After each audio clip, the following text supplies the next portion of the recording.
नमस्कार दोस्तों। हम कक्षा 6 की एनसीईआरटी पढ़ रहे थे और उसमें इतिहास के जो 5 चैप्टर हैं, टॉपिक संख्या 4, 5, 6, 7 और 8।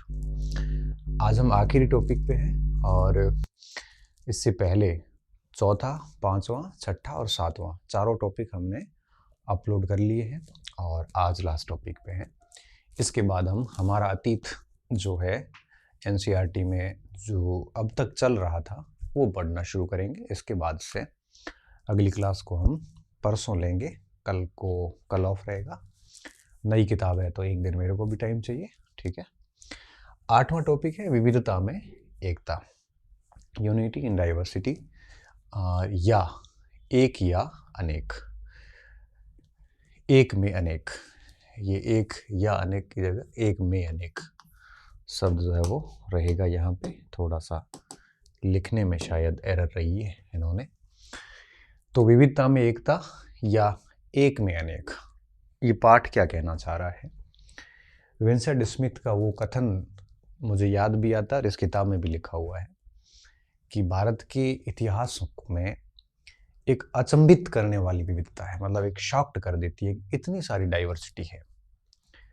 आखिर इस विविधता के बाद इतिहास कैसे लिखा जाए, क्योंकि जब यूरोपियंस लोग भारत में आए थे तो उन्होंने देखा यहाँ पे बहुत सारे देश हैं, बहुत सारी भाषाएं हैं, यहाँ पे बहुत सारी संस्कृतियां हैं। यहाँ पे भौगोलिक एकता भी नहीं है, मतलब पठारी क्षेत्र, पर्वतीय क्षेत्र, मैदानी क्षेत्र, मरुस्थलीय क्षेत्र, द्वीपीय क्षेत्र, तटवर्ती क्षेत्र। भारत के अंदर भौगोलिक विविधता भी है, यहाँ भौगोलिक एकता भी नहीं है।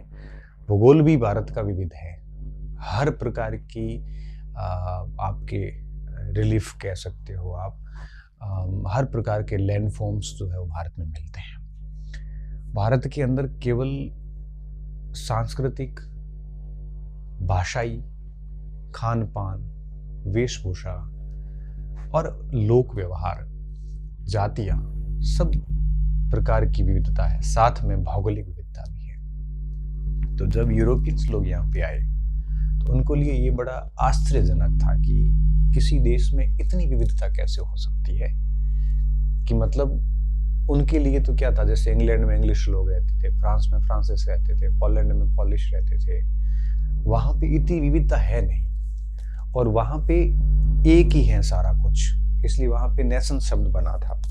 नेशन शब्द का मतलब यही होता है जहाँ पे एक ही धर्म, जाति, संस्कृति के लोग रहते हो। जब वो भारत में आए तो उन्होंने देखा कि यहाँ पे गजब की विविधता है, तो उन्होंने भारत की विविधता के बारे में काफी कुछ लिखा था।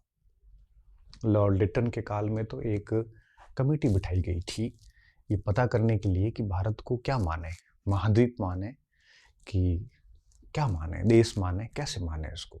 उस कमेटी ने ये कहा था कि भारत को महाद्वीप कहना ही बेहतर होगा, क्योंकि ये एक देश तो नहीं है। यहाँ पे उस समय रियासतें बनानी शुरू कर दी गई थी, लगभग 550 के आसपास रियासतें बन चुकी थी। तो ऐसी स्थिति में अंग्रेजों के लिए, ब्रिटिशर्स के लिए, साम्राज्यवादी इतिहासकारों के लिए ये बड़ा आश्चर्यजनक था कि आखिर इतनी विविधता कैसे हो सकती है और इतनी विविधता के बाद इनको एक राष्ट्र के रूप में कैसे रखें। तो उन्होंने विविधता में एकता शब्द का यूज किया था कि भारत के अंदर बहुत विविधता के बावजूद भी एक एकता है, क्योंकि आपको पता है कि जब विविधता है तो एकता नहीं, और एकता है तो फिर विविधता नहीं है। तो भारत में बहुत सारी विविधताएं होने के बावजूद भी एक एकत्व का भाव है, वो है भारतीयता। Overall end of the day हम सब भारतीय हैं, ये भाव एकता पैदा करता है। इतनी सारी विविधताओं के बावजूद भी ये भारतीयता का जो भाव है वो हमें एक रखे हुए है। तो एक तो इसमें है विविधता में एकता। दूसरा इसमें शब्द क्या लिया गया है, दूसरा शब्द लिया है कि विविधता में एकता वाला कथन सही है या एक में अनेक का कथन सही है। मतलब एक ही देश में हम अनेक विविधताओं के लोग यहाँ पे रहते हैं। अब इन दोनों को एक करके हम देखते हैं रविंद्रनाथ टैगोर इस पर क्या कहते हैं। देखिए, रविंद्रनाथ टैगोर और श्री अरविंद का संबंध आपको पता है कि संस्कृति से अधिक रहा हुआ है। देखिए, टैगोर साहब कहते हैं, हे ईश्वर, मेरी यह प्रार्थना स्वीकार करें कि मैं अनेकता में एकता के स्पर्श का आनंद कभी न गंवा सकूं। मतलब मुझे हमेशा आनंद आता रहे कि अनेकता में एकता। भारत में जो विविधता में एकता है, ये भारत की सुंदरता है। अगर भारत की विविधता नष्ट करने की कोशिश की जाती है तो भारत का वो एकता वाला भाव भी नष्ट हो जाएगा। श्री अरविंद क्या लिखते हैं कि विविधता में एकता का सिद्धांत सदैव से भारत के लिए स्वाभाविक रहा है, नेचुरल रहा है, और यह उसकी प्रकृति एवं अस्तित्व के लिए आवश्यक है। तो श्री अरविंद कहते हैं कि अगर भारत की विविधता को समाप्त कर दिया जाए तो भारत का अस्तित्व ही समाप्त हो जाएगा। भारत जो शब्द है, भारत एक जो भाव है, जो एकता का भाव है, ये खत्म हो जाएगा अगर भारत की विविधता खत्म हो जाती है। तो एक में अनेक का यह भाव भारत को उसके स्वभाव व स्वधर्म की सुनिश्चित नींव पर स्थापित करेगा। तो विविधता में एकता या एक में अनेक एक ही बात है। सीधा सा मतलब है कि भारत के अंदर ये विविधता हमेशा बनी रहनी चाहिए। ये सारे इतिहासकार, हमारे जितनी मनीषी हुए, वो सब यही बात कहते हैं कि जब तक विविधता है तभी तक हम जिंदा, बैलेंस करके बैठे हैं। अगर भारत भी यूं कहिए कि एक संस्कृति पर आधारित हो जाता है तो कई भाषाएं अगर नष्ट हो जाती है तो भारत की वो खूबसूरती चली जाएगी। भारत की संस्कृति जिंदा इसीलिए है लाखों हजारों सालों से कि हम विविध हैं। विविध है तो कुछ न कुछ तत्व हमेशा जिंदा रहते हैं, उनमें प्रतिस्पर्धा रहती है, सब एक दूसरे को मैनेज करते हैं, बैलेंस करते हैं, सब एक दूसरे से कंपटीशन करते हैं, देश का विकास होता जाता है। एक ही तत्व होगा तो सब चीजें खत्म हो जाती हैं। भारत का ये स्वभाव रहा है विविधता। तो इस टॉपिक में हम क्या देखेंगे, समृद्ध विविधता के बारे में पढ़ेंगे। भोजन, वस्त्र, परिधान, त्योहार, इसमें कुछ ऐसा पढ़ने जैसा है नहीं, याद करने जैसा। त्योहारों में ये लिखा है कि भारत के अंदर विभिन्न क्षेत्रों में विभिन्न प्रकार के त्योहार हैं। वस्त्रों में थोड़ा बहुत लिखा है। भोजन में लिखा है कि भारत के विभिन्न क्षेत्रों में भिन्न भिन्न प्रकार के भोजन हैं, दालें कॉमन हैं। महाकाव्यों का विस्तार में लिखा है कि रामायण और महाभारत के हर क्षेत्र में अलग अलग रूप देखने को मिलते हैं। रामायण और महाभारत भारतीय संस्कृति की एक धरोहर है जिसमें इंडियन कल्चर अच्छी तरीके से हमें प्राप्त होता है। ये पॉइंट है। इसमें पाठ बड़ा छोटा पाठ है, बड़ा इंपॉर्टेंट टॉपिक है, और इसमें परीक्षा उपयोगी बातें बेहद कम है, इसमें समझने वाली बातें अधिक है। बात को हम शुरू करते हैं। आप इस स्टेटमेंट को, मैंने बोला हुआ है, नहीं दिख रहा है तो बोला तो है मैंने, तो वो आप है वो सुन के और फिर उसको आप लिख लेना, ठीक है। और टॉपिक लिखने के बाद में आप अपने नोट्स को आगे शुरू करना, और टॉपिक का नाम यहाँ पे ये मैं लिख लेना आप, ठीक है। ये मैं इसको ठीक कर देता हूँ, एक सेकेंड, एक सेकेंड, इसको आप मैं लिख लेना, एक सेकेंड,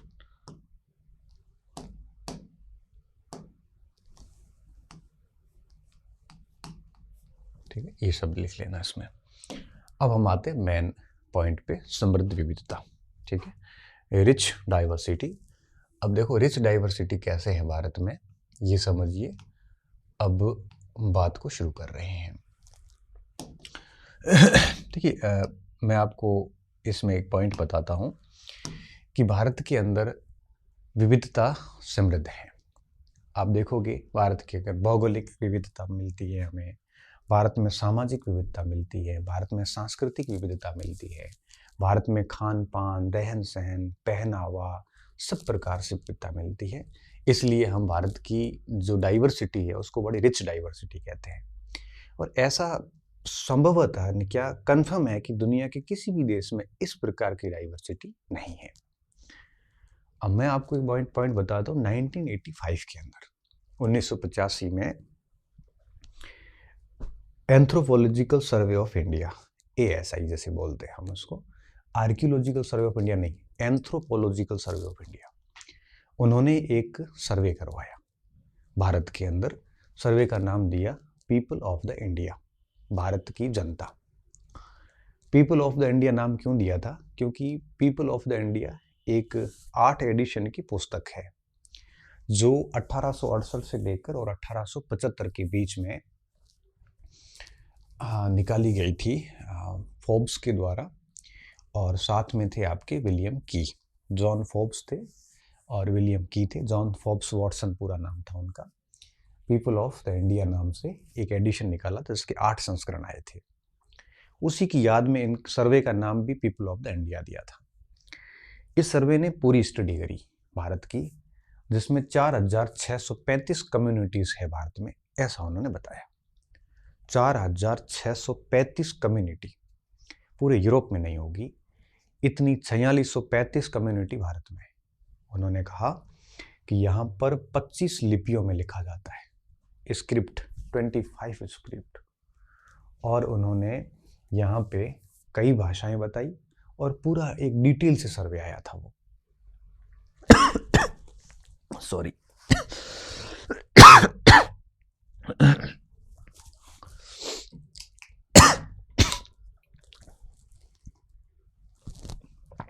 हमारे इधर राजस्थान में और स्पेशली पश्चिमी राजस्थान में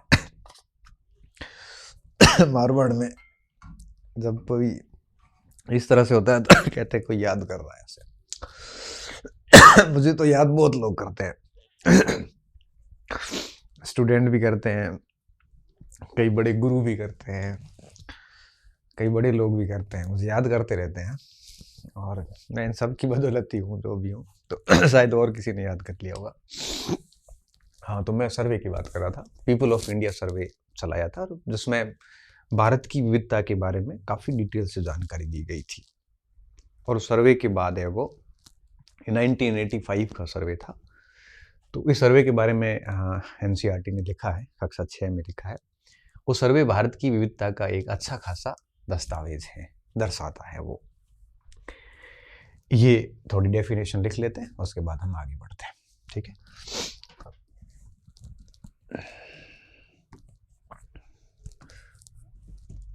इसमें लिखेंगे कि भारत में, थोड़ा सा पेन मोटा कर लेता हूं,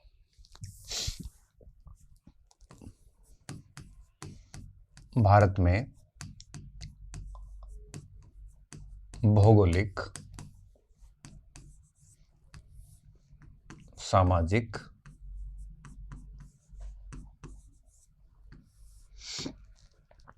सामुदायिक,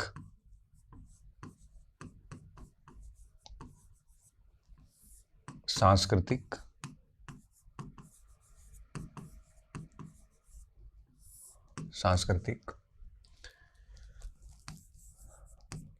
सांस्कृतिक में आपके पहनावा, खान पान, सारी चीजें आ जाती है। खान पान, भाषाएं,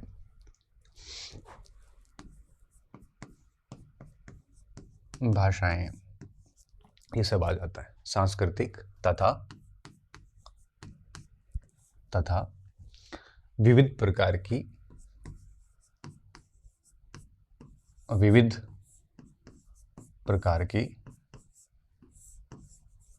विविधता पाई जाती है। विविधता पाई जाती है,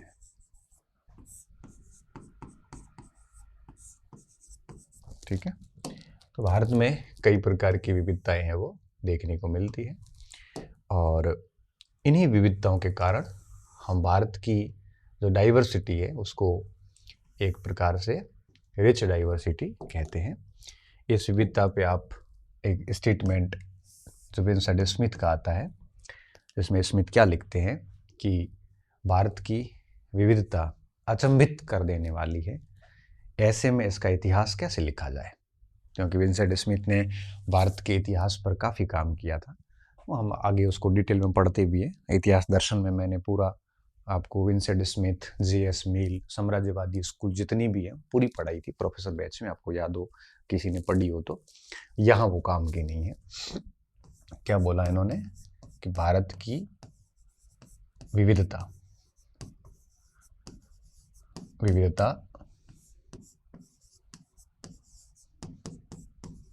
अचंभित करने वाली है, शॉक करने वाली है।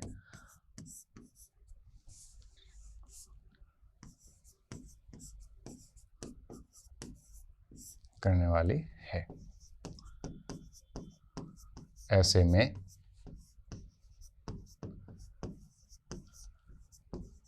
इसका इतिहास कैसे लिखा जाए।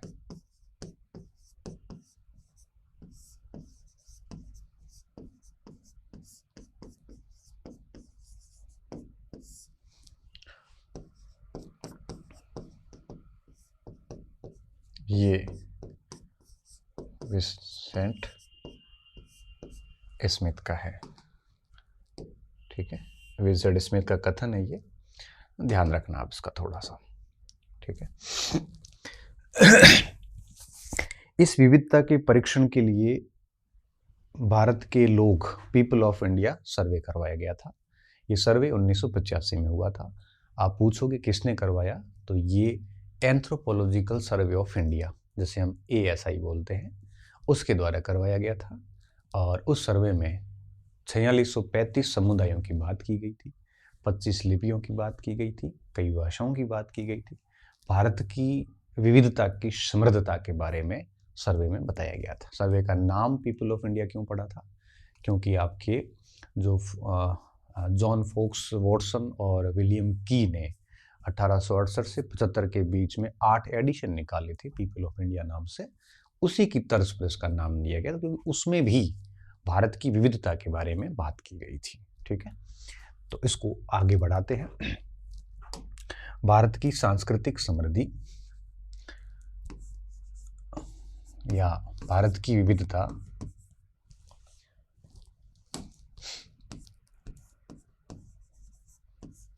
भारत की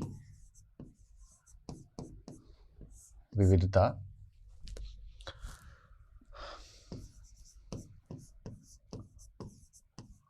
का सर्वेक्षण करने हेतु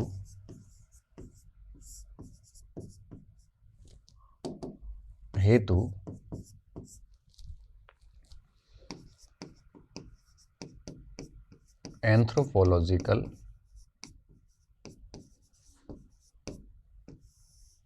सर्वे ऑफ इंडिया द्वारा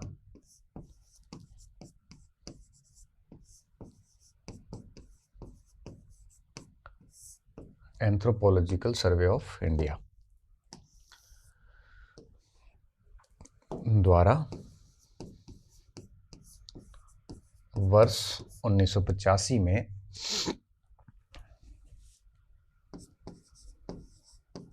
ठीक है, वर्ष 1985 में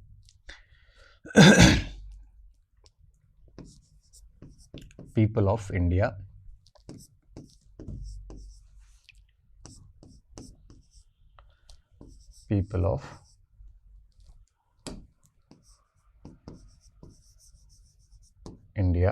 प्रोजेक्ट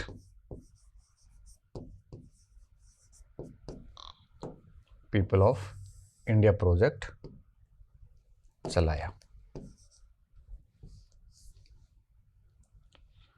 प्रोजेक्ट किया, जिसमें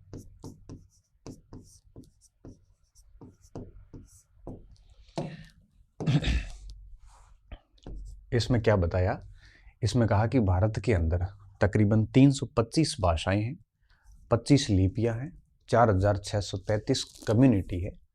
और बाकी तो खैर इतना बड़ा सर्वे था तो बहुत बड़ी रिपोर्ट थी। इसमें 3-4 बातें जो NCERT ने लिखी मैं वही बता रहा हूँ। 4600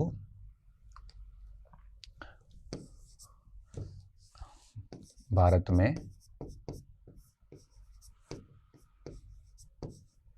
4635 समुदाय हैं और 325 भाषाएं और 25 लिपियां हैं।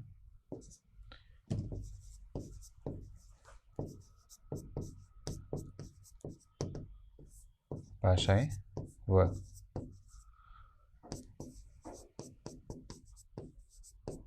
25 लिपियां हैं, ठीक है। और इसका नाम ये प्रोजेक्ट क्यों पड़ा, तो इसको भी मैं थोड़ा सा आपको समझा देता हूँ मेरी तरफ से।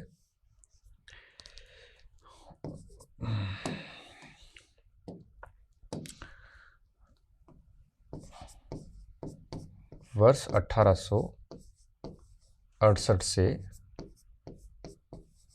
1875 के मध्य जॉन फॉक्स वॉटसन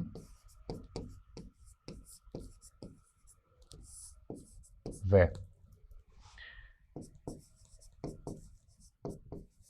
विलियम केई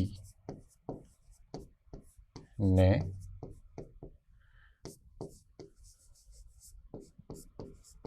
पीपल ऑफ इंडिया नाम से 8 संस्करण में एक दस्तावेज जारी किया था। इंडिया नाम से 8 खंडों का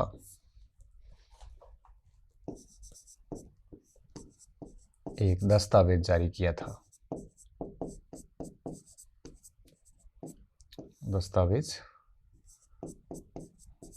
था। ये फेज्ड मैनर तरीके से हुआ था, धीरे धीरे। इसमें भी भारतीय संस्कृति की रिचनेस पर लिखा हुआ था, तो इसी से प्रेरित होके इसका नाम है वो पीपल ऑफ इंडिया सर्वे दिया गया था। और सर्वे में ये 2 बातें कही गई थी। ये विंसेंट स्मिथ का स्टेटमेंट है, समृद्ध विविधता के बारे में बता रहा है। आप इसको लिख लीजिए, ठीक है। इसमें ये कथन मेरा थोड़ा एक्स्ट्रा है, बाकी तो सारी बातें सेम है, ठीक है, जो एनसीईआरटी ने लिखी है। आगे देखिए। अब देखिए, अगर आगे अपन चलें, ये पॉइंट कवर हो गया है। उम्मीद कर रहा हूँ आपको ये विविधता के बारे में समझ में आ गई बात। आगे देखते हैं कि वस्त्र और परिधान। मैं आपको यहाँ पे बताना चाहूँगा कि भारत के अंदर कई प्रकार के वस्त्र जो है वो प्रचलित है। यहाँ पे मैं वो पढ़ा भी नहीं रहा हूँ और किताब ने भी नहीं लिखा, लेकिन साड़ी सबसे ज़्यादा प्रचलित रही है। प्राचीन काल में भी वैशाली के अंदर बिहार में साड़ी पहने हुए एक मूर्ति भी हमें प्राप्त हुई है, जो कि ये वो मूर्ति है, पत्थर पर बनी आकृति। ये प्रश्न कैसे आता है कि निम्नलिखित में से किस स्थान पर एक पत्थर की मूर्ति प्राप्त हुई जिसमें एक महिला साड़ी पहने हुए है। अब ये प्रश्न यूं तो बड़ा सिंपल है, इसको देखें तो, मगर परीक्षा में अगर ये प्रश्न आ जाता है तो फिर हम न तो याद कर पाते हैं, चाहे भले इसको पढ़ा हुआ हो। और ये कहते हैं ना कि प्रश्न गलत कब होते हैं, अब आप किसी किताब को उपन्यास की भांति पढ़ते जाओगे तो वो सही नहीं हो पाएगा। हमें पढ़ते वक्त बिंदुओं पे गौर करना पड़ता है कि ये परीक्षा में प्रश्न आ सकता है, और हर चीज को गौर करना पड़ता है कि इसमें ऐसे प्रश्न बन सकता है, इसमें इस प्रकार से प्रश्न बन सकता है। थोड़ा सा अपनी सृजनशीलता का यूज करना पड़ता है। तो जब पढ़ते हैं उस समय अगर यहाँ से हम गुजरे, किंतु पढ़ा गुजरे ही बस, उसको हमने न तो आत्मसात करने की कोशिश की, न गौर किया, न याद करने की कोशिश की, और अगर फिर यही प्रश्न परीक्षा में आएगा तो होगा क्या? होगा ये कि हम उत्तर नहीं कर पाएंगे इसका। क्यों नहीं कर पाएंगे? क्योंकि पढ़ते वक्त हमने सोचा भी नहीं कि ऐसा प्रश्न आ भी सकता है। ये दिक्कत आती है, तो इसका थोड़ा सा ध्यान रखना। और भारत में सूती वस्त्रों की कई प्रकार की साड़ियाँ हमें देखने को मिलती हैं, और सूती वस्त्रों के कुछ तो ऐसे थे, जैसे छींट नामक सूती वस्त्र मिलता था भारत में, मैंने मुगल काल में पढ़ाया था। उसकी यूरोप में इतनी डिमांड थी कि फ्रांस और इंग्लैंड ने उस पर प्रतिबंध लगाया था, उसके इंपोर्ट पे, है ना, आयात पे प्रतिबंध क्यों लगाया था? क्योंकि उस छींट ने यूरोपियन कपड़े की डिमांड कम कर दी थी। लोग सब चाहते थे कि वो छींट उनके घर पे आए। छींट कपड़े की एक सूती कपड़े की एक वैरायटी थी। तो मध्यकाल, आधुनिक काल में भी भारतीय कपड़े की डिमांड हमेशा रही थी। तो भारत में कई प्रकार के वस्त्र और परिधान पहने जाते हैं, जिसमें से साड़ी सबसे महत्वपूर्ण माना गया है। और साड़ी पहनी हुई स्त्री का फोटो हमें कहाँ मिलता है? वैशाली से मिलता है, इसलिए मैं फोटो भी साथ में लेके आया हूँ। थोड़ा सा इस पे बात कर लेते हैं, फिर अपन आगे बढ़ते हैं।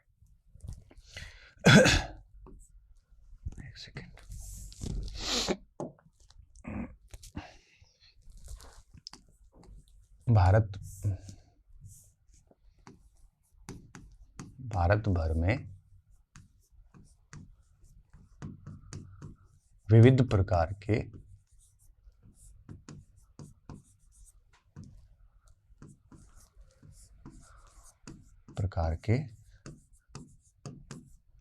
कपड़े, जैसे मैं कुछ और भी बता देता हूँ आपको।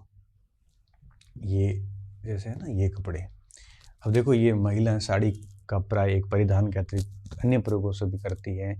साड़ी का उपयोग यहाँ बच्चे को सुलाने में हुआ है, साड़ी का उपयोग यहाँ पे अनाज लेने में हुआ है, साड़ी पहनने में भी यूज़ हो रही है, साड़ी मछली उत्पादन में भी कर रहे हैं। साड़ी का प्रयोग कहाँ कहाँ हो रहा है, देखिए ये साड़ी के विभिन्न प्रयोग है जो एनसीईआरटी ने फोटो सहित बताए हैं। ये सारे फोटो एनसीईआरटी के ही है। भारत भर में विविध प्रकार के कपड़े प्रयोग में लाए जाते हैं, प्रयोग में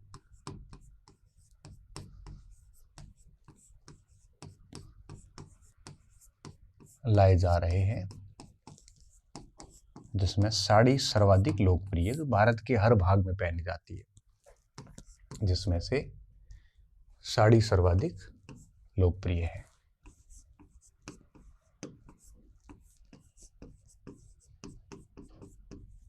सर्वाधिक लोकप्रिय है।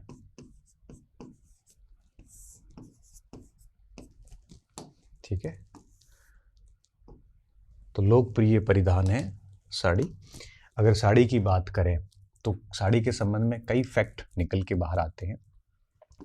प्राचीन काल में वैशाली से साड़ी पहनी हुई मूर्ति मिली, इसी को मैं यहीं लिख रहा हूं।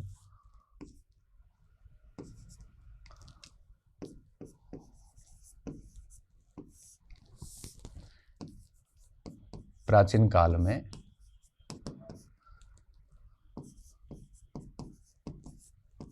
साड़ी का प्रयोग होता था।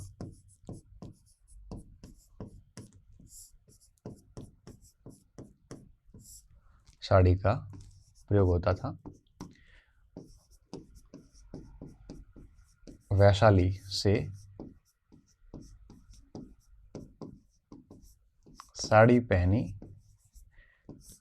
महिला की पत्थर की मूर्ति मिली है।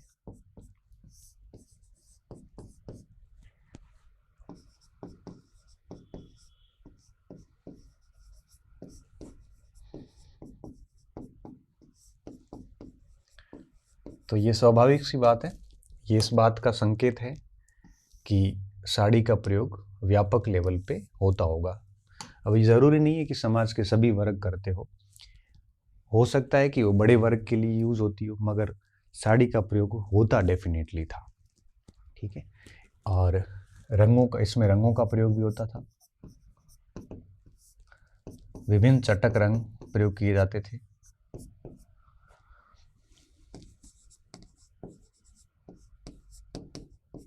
रंग प्रयोग किए जाते थे।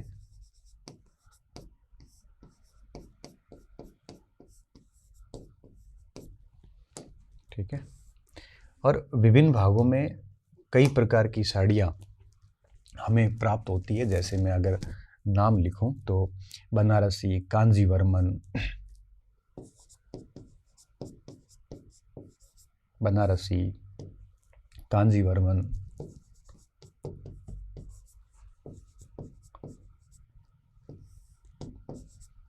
पटोला,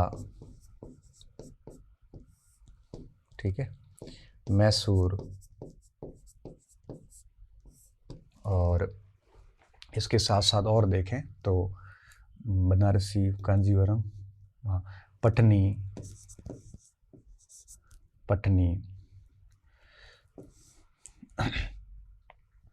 इत्यादि साड़ी की एक प्रकार से वैरायटी आप कह सकते हो।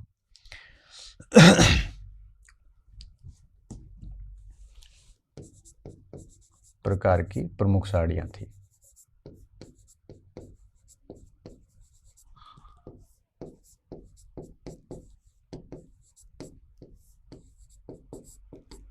ठीक है, एक छींट का भी आता है, तो छींट लिख लेते हैं। 17वीं शताब्दी का छींट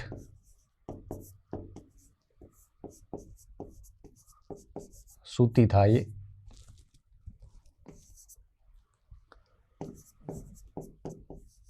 यूरोप में बेहद लोकप्रिय था, बेहद लोकप्रिय था। और इंग्लैंड और फ्रांस ने तो इस पर प्रतिबंध लगाया था। यूके व फ्रांस ने भारत से इसके आयात पर प्रतिबंध लगाया था।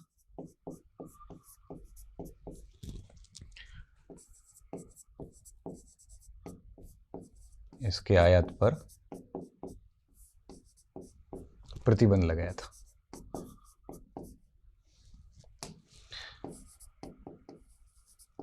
ठीक है, ये थोड़ा सा आप देख लेना। ये वस्त्र और परिधान हो गए, ये साड़ी के रूप थे। आगे बढ़ते हैं हम। ठीक है, ये सभी के लिए भोजन, तो इसमें तो ये दालों के नाम ही है, भोजन के नाम है। आप खुद इस मैप को देख लेना, जूम करके लिख सकना। लिखा है जिसमें कश्मीर में राजमा, लोबिया, राजस्थान में मूंग दाल, मसूर दाल, चना दाल, छोले, बाजरा, मक्का। इसमें याद रखने जैसा मुझे तो कुछ लगा नहीं। ठीक है, ये भारत के विभिन्न भागों के प्रमुख अनाज हैं। भारत के, आप इसको जूम करके और कुछ अनाजों के नाम लिखना चाहो तो लिख लेना, अदरवाइज कोई ज़रूरत है नहीं। विभिन्न भागों के प्रसिद्ध अनाज।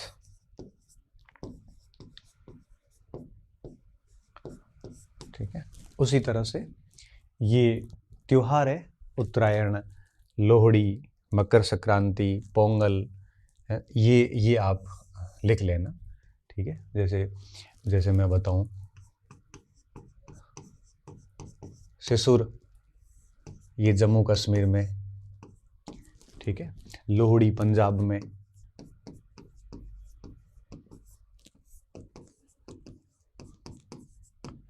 और मकर संक्रांति पूरे उत्तरी और मध्य भारत में,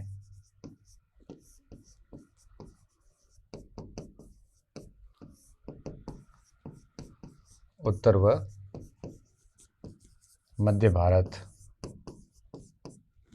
ठीक है, और उस समय पोंगल होता है आपके तमिलनाडु में, उस जगह पे। ये आप बिहू होता है असम में।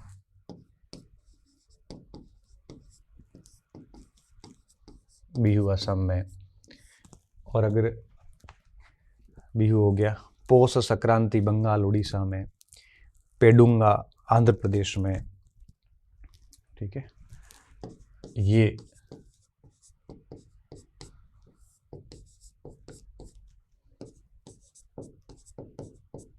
पोंगल तमिलनाडु में। और क्या बचा, और विल्लाकक्कू, ये केरल की पट्टी लग रही है मुझे तो, विलांगकू,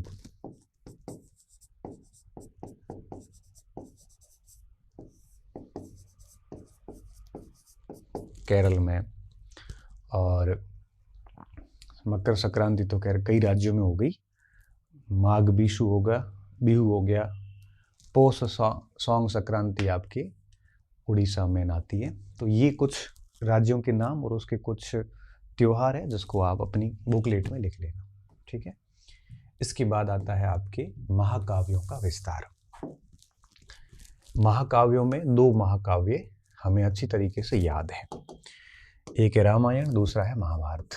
ठीक है, दोनों के बारे में हम पढ़ेंगे और नॉर्मल सी जानकारियाँ रखेंगे। ठीक है, सबसे पहले आते रामायण पे। और रामायण आपको पता है कि भगवान राम की पूरी कथा है, उनका लंका गमन से लेके सीता हरण से लेके सारी बातें आती हैं। 7 कांड है इसके अंदर, और यह त्रेता युग का एक महाकाव्य है जिसमें मूल रूप से 6000 श्लोक हुआ करते थे और उसके बाद में बढ़ा के 24,000 श्लोक कर दिए गए। चतुर्विंशति सहस्त्र संहिता नाम दिया गया।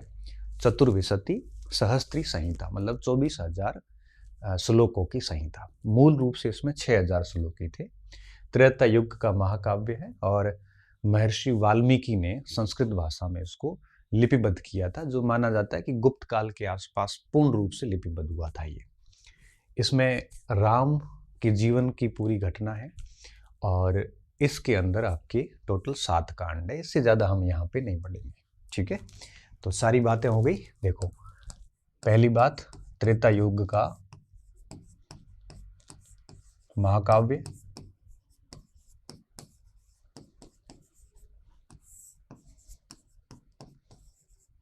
जिसमें मूलतः 6000 श्लोक थे। कितने? 6000 श्लोक थे, बाद में बढ़ा के 24,000 कर दिए थे श्लोक थे।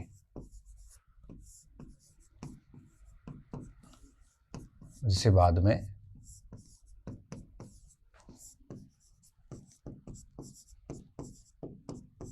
बढ़ाकर 24,000 किए।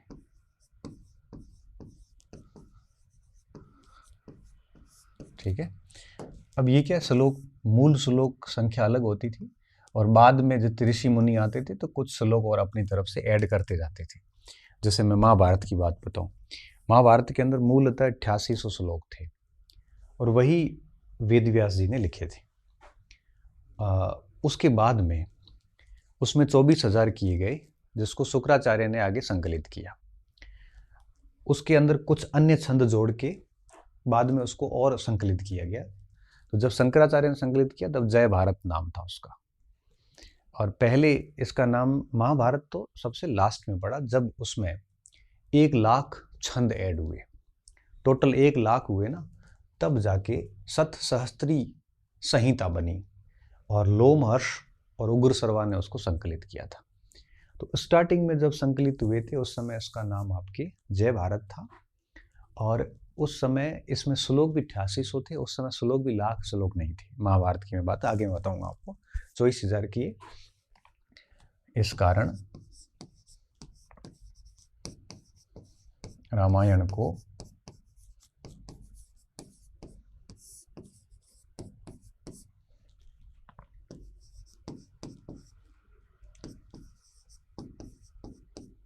चतुर्विंशति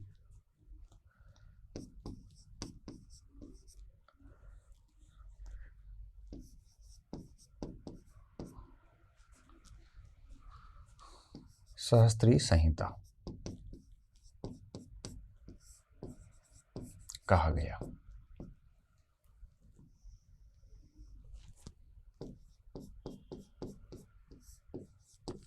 ठीक है।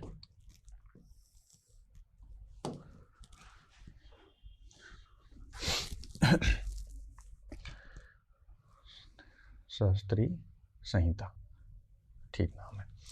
एक बात। दूसरी बात, इसको वाल्मीकि द्वारा, महर्षि वाल्मीकि द्वारा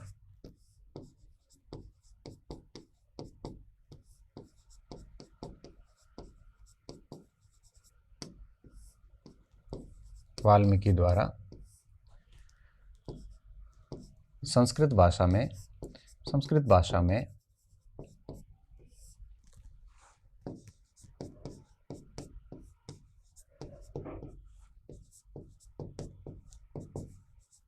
संकलित किया गया।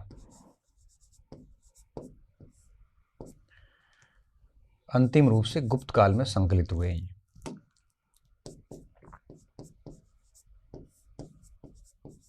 अंतिम रूप से गुप्त काल में संकलन हुआ है।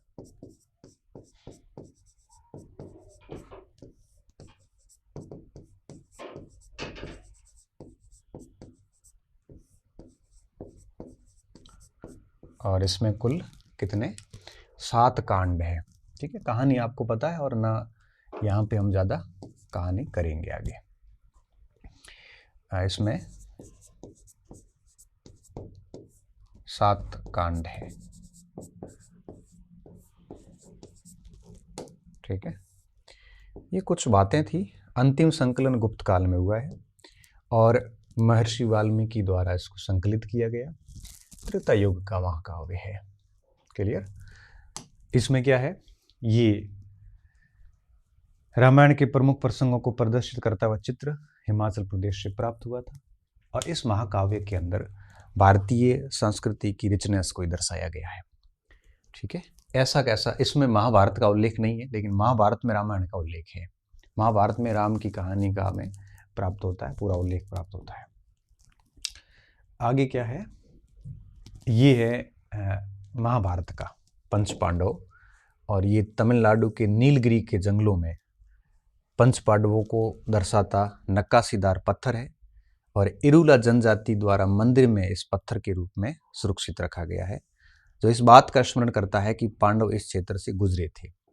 कितनी बढ़िया प्रश्न बनता है यहाँ पे कि इरुला जाति है, उनका एक मंदिर है और उस मंदिर के अंदर पंच पांडवों की मूर्ति है और ये कहाँ पे है, नीलगिरी में। लिख लेना इसको, बहुत इंपॉर्टेंट बात है ये, बहुत महत्वपूर्ण बात है ये, क्योंकि बहुत क्लियर लिखा है इसने कि, एक सेकेंड, बहुत क्लियर लिखा है इस बात को कि इरुला जाति का एक मंदिर है जहाँ पर पंच पांडवों का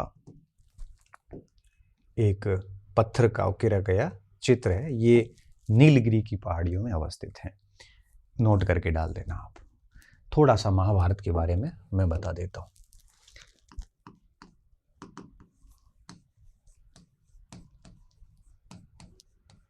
महाभारत, ठीक है, ये भारतीय संस्कृति का एक विरासत मानी जाती है।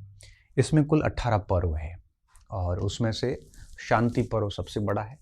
एक भीष्म पर्व है जो 6ठे नंबर का है, उसमें गीता लिखी हुई है।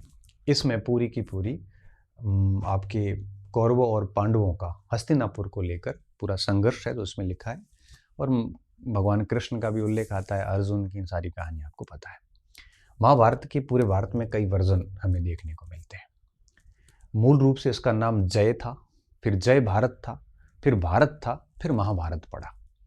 श्लोक संख्या के बेस पे 8800, 24,000 प्लस कुछ अतिरिक्त छंद, और उसके बाद में इसमें जब 1,00,000 छंद हुए तब इसका नाम महाभारत पड़ा।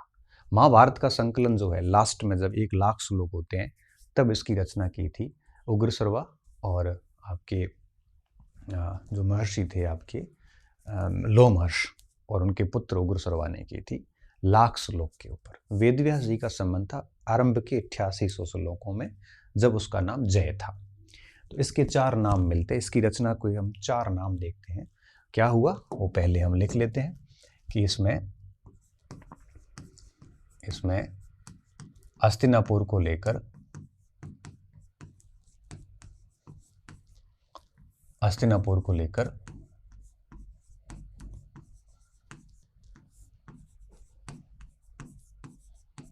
कौरवों व पांडवों का विवरण है, कि संघर्ष का विवरण है।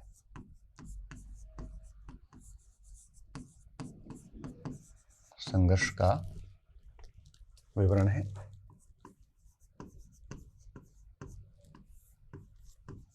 जिसमें कुल 18 पर्व है, कुल 18 पर्व है, जिसके भीष्म पर्व का एक भाग भगवद गीता है।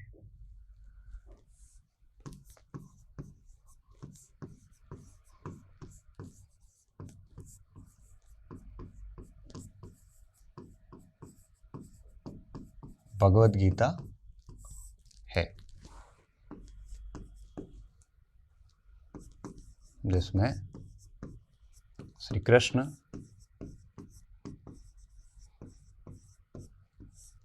अर्जुन को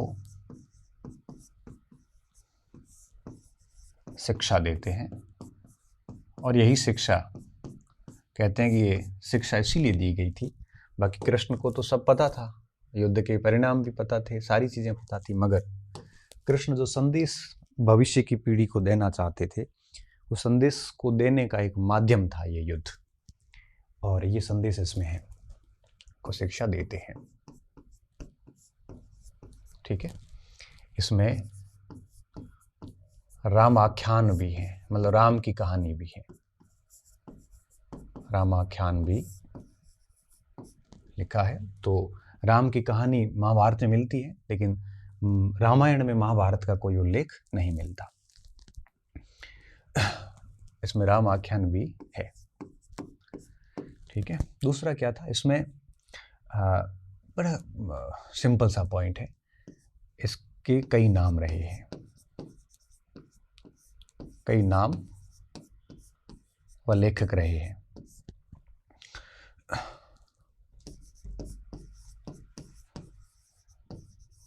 लेखक हुए।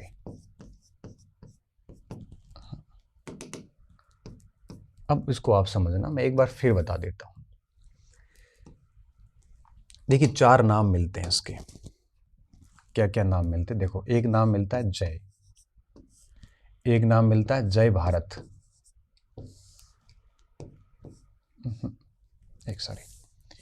क्या मिलता है? जय भारत। एक नाम मिलता है भारत, एक नाम मिलता है महाभारत।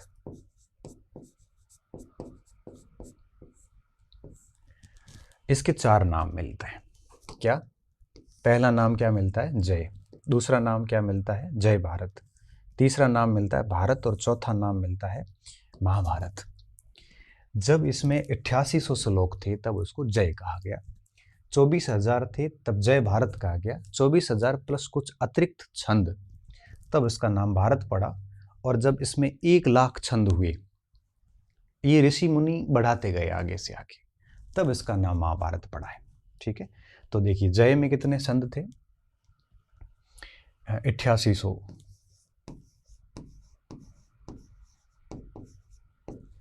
कितने? 8800 छंद थे, तब इसका नाम क्या था? जय था। और 8800 छंदों को संकलित किसने किया? वेद व्यास जी ने।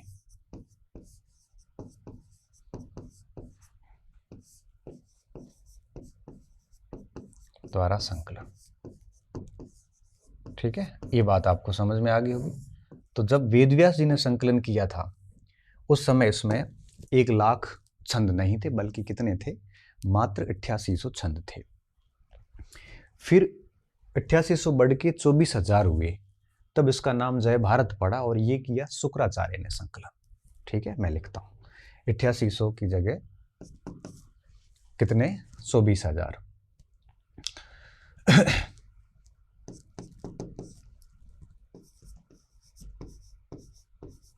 ठीक है, छंद। और इनका संकलन किसने किया? इनका संकलन किया शुक्राचार्य द्वारा।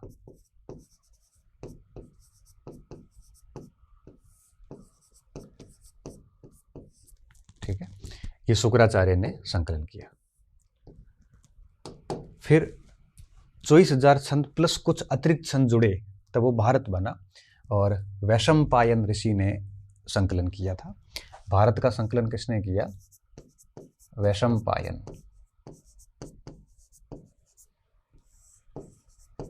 इसमें क्या अलग था? इसमें कुछ भी अलग नहीं था। 24,000 छंद प्लस कुछ अतिरिक्त छंद और थे इसमें।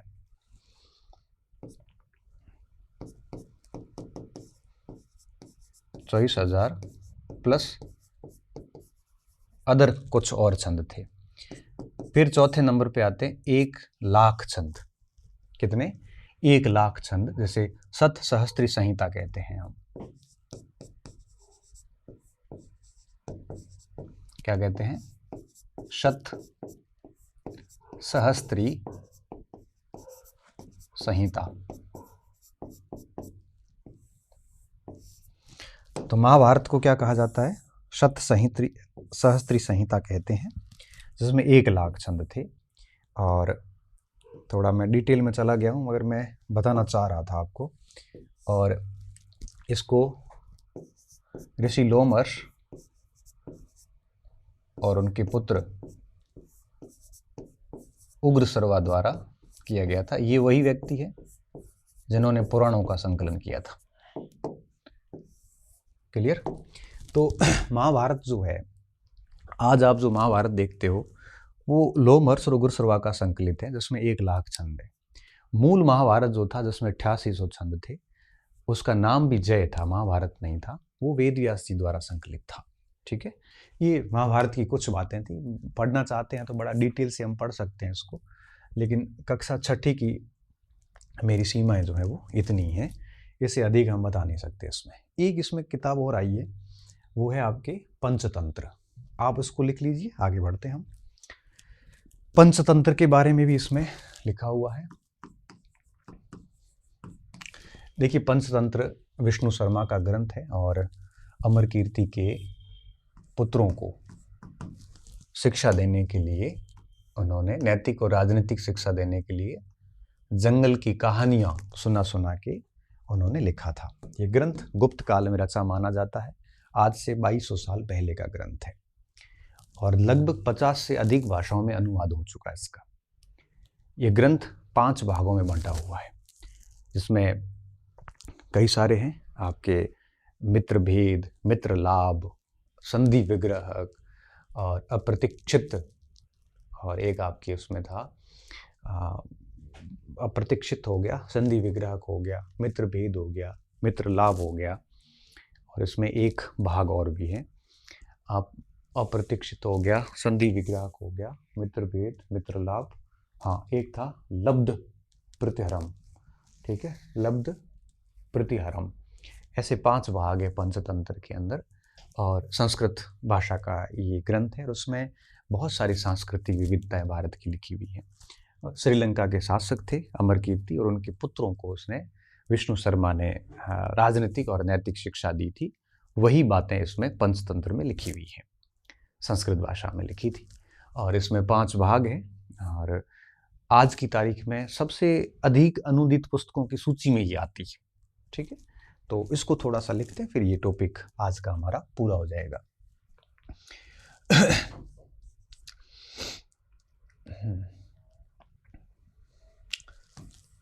इसकी रचना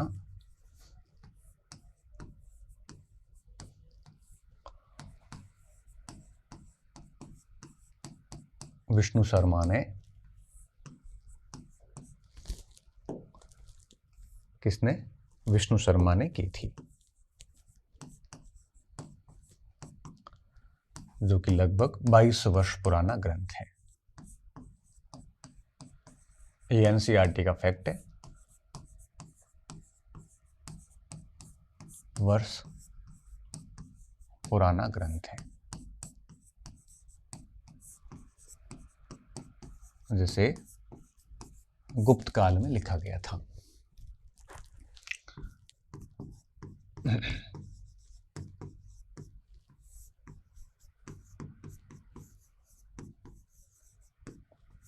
ठीक है, तो तकरीबन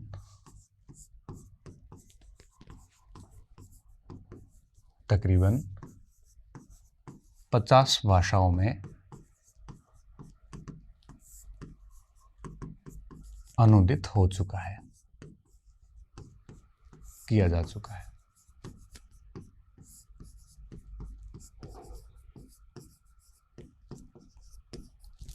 ठीक है,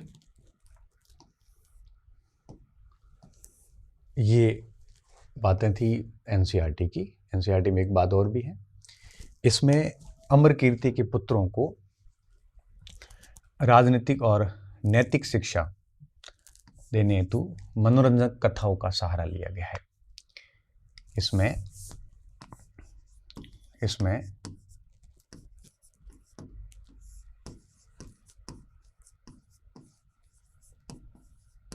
अमर कीर्ति ये श्रीलंका के शासक माने जाते हैं कि पुत्रों को राजनीतिक व नैतिक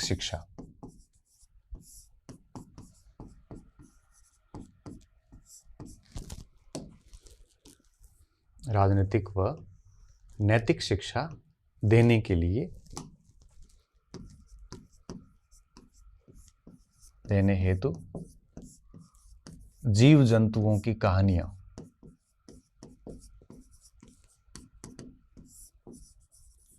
जीव जंतुओं की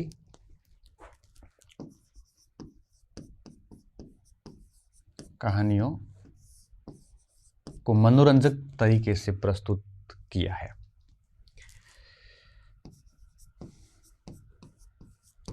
को मनोरंजक तरीके से प्रस्तुत किया।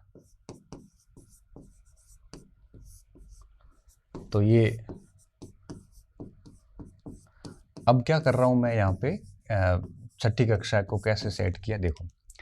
अब इस विष्णु शर्मा मैंने लिखा है, 2200 वर्ष उन्होंने लिखा है, गुप्त काल मैंने लिखा है, 50 भाषा एनसीईआरटी ने लिखी है, अमर कीर्ति मैंने लिखा है, और ये राजनीतिक नैतिक जीव जंतुओं की कहानियों को मनोरंजक तरीके से प्रस्तुत करना उन्होंने लिखा है। तो उसको क्या है कि थोड़ा मिक्स करना पड़ रहा, नहीं तो आपको फिर बोरिंग सा लगेगा। अगर मैं केवल छठी पे चलूंगा तो आपको कुछ सब सच में समझ में नहीं आएगा। तो मुझे थोड़ा सा इसको रोचक बनाने के लिए कुछ फैक्ट्स जो बहुत ज़्यादा ज़रूरी है वो मैं ऐड कर रहा हूँ। ऐसा नहीं है कि पंचतंत्र में इतना ही है, हम बहुत डिटेल से पढ़ाते हैं इसको, मगर चूंकि एनसीईआरटी है, मैं मेरी सीमाओं को ध्यान में रखते हुए वो भी बता रहा हूँ। चूंकि आप कंपटीशन की प्रिपरेशन करने वाले विद्यार्थी हैं, तो उस अनुरूप फैक्ट्स भी साथ में डाल रहा हूँ ताकि कहीं दिक्कत नहीं आएगी आगे। इसके कुल 5 भाग हैं। कितने तंत्र लिखे हैं इसमें? 5 तंत्र लिखे हैं इसमें, 5 भाग है।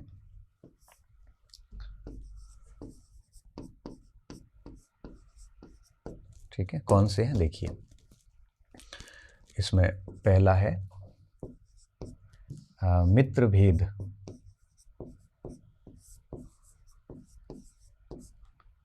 मित्र लाभ,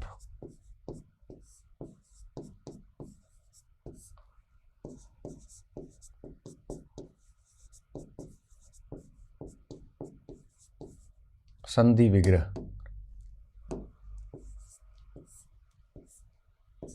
और एक है आपके लब्ध प्रमाण,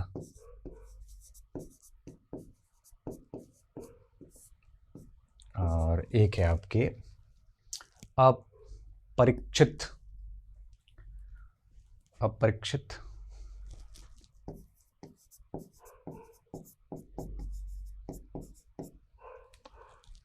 अपरीक्षित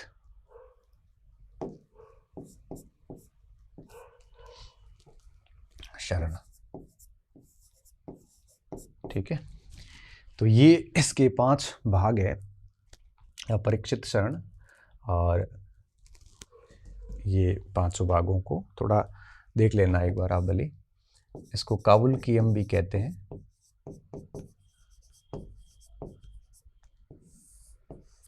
इन 5 भागों को 5 तंत्र लिखे हुए इसलिए इसको पंचतंत्र कहते हैं। इसमें ये फर्स्ट ग्रेड या प्रोफेसर जैसी परीक्षाओं में देखने को मिलता है। ये यहाँ पे तो किताब में नहीं था, मगर हाँ ठीक है, मैंने इसको एक्स्ट्रा से ले लिया। ठीक है, तो इस पूरी पुस्तक के अंदर इतिहास के 6 टॉपिक थे, चौथा, 5वां, 6ठा, 7वां और 8वां 5 टॉपिक थे, और 5 टॉपिक को हमने एक एक करके ले लिया। महाकाव्य, ये सारी चीज़ें इसमें आ गई। अब छठी कक्षा का ये वर्जन पूरा हो गया, और अभी जो चल रहा था अब अगले सत्र में वो नहीं रहेगा। हमारा अतीत भाग फर्स्ट, जो पहले भी मैंने 17 लेक्चर में करवाया था, वो मैं परसों से शुरू करूँगा। कल तो मुझे कहीं जाना है, एक दिन मैं भी उस टॉपिक को देखूँगा, उसके बाद उसको शुरू करूँगा। आप इसको देखते रहिए, एंजॉय करते रहिए, पढ़ते रहिए मस्त, और अपना ज्ञान वर्धन कंटिन्यू करते रहिए। ठीक है, बहुत बहुत धन्यवाद विद्यार्थियों, अच्छे रहिए, मस्त रहिए और पढ़ते रहिए।